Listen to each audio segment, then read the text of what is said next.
we're learning that the Mexican president is something totally different. The Mexican president had a confrontational phone call with President Trump earlier this week, and that he has now canceled plans to visit the White House as a result. The Washington Post reported on this first, and they say President Enrique Peña Nieto wanted Mr. Trump to acknowledge publicly Mexico's position that it would not pay for a border wall. President Trump refused. Reportedly, he was frustrated that the Mexican president expected him to back off from one of his main campaign promises. One Mexican official says Trump lost his temper, but U.S. officials say that he was just frustrated because he thought it was unreasonable that the Mexican president would expect him to do that. So right now, it's really hard to see, Daniel, how these two men will ever be able to meet given these circumstances.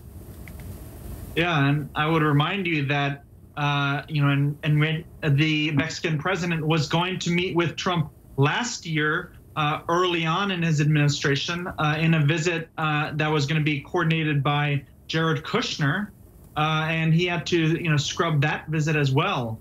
And so I think Mexico is also very worried that President Trump will eventually pull out of NAFTA, which would be devastating for their economy.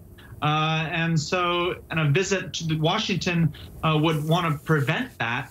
And so clearly relations between the U.S. and Mexico are, at a pretty, all-time low. There's a lot of mistrust in Mexico of President Trump's motives and some of his rhetoric. He has continued to, be pretty anti-immigrant in his rhetoric. And also a lot of Mexicans think it's unreasonable that they have to pay for a border wall when clearly, a lot of the reasons that Trump has argued for a wall is the drugs that are pouring into America.